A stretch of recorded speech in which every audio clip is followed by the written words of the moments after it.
ទឹកភ្នែកខ្ញុំចាប់ផ្ដើមហូរវាសនាកម្មករខំរូត្រដល់រកប្រាំងរៀបការភរិជាគ្នាក្រនបានថ្នមថ្នាក់កម្មកររងចាំងទឹកភ្នែកខ្ញុំហូរដូចភ្លៀងរឿងរ៉ាវ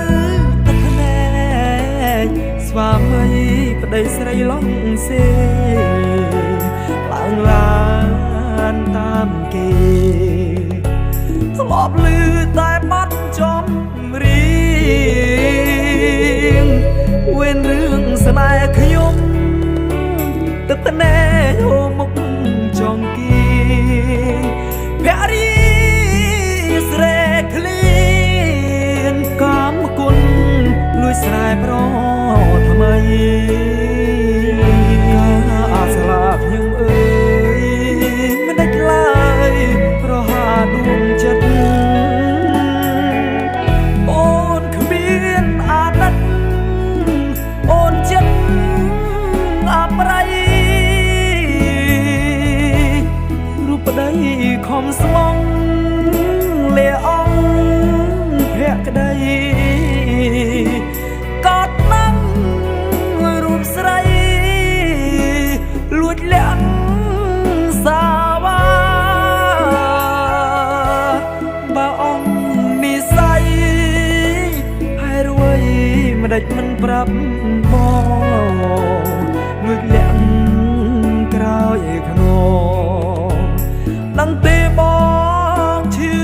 ផ្សាភរិពេញច្បាប់រកប្រាំងទុំរមបានការអោក្តីស្នេហាសូមកោកែសាលីស្នេ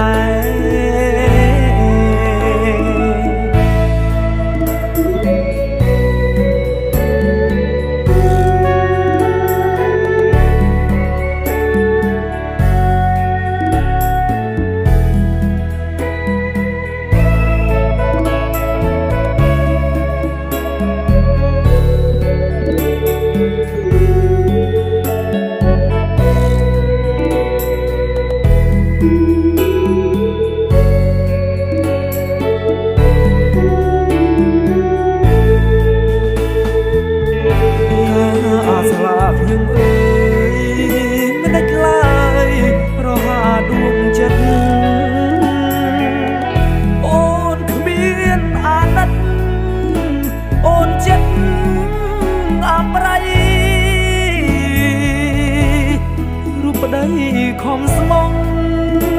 លាអង្គភក្តីកត់នឹងរូបស្រីលួចលាក់សាវ៉ាបើអង្គនិស័យហើយរួយមិនដេចមិនប្រាប់បងលួចលាក់ក្រោយខ្នងនឹងទេបងឈឺផ្សាភរិពេញច្បាប់រកប្រាំងទុំរមបាន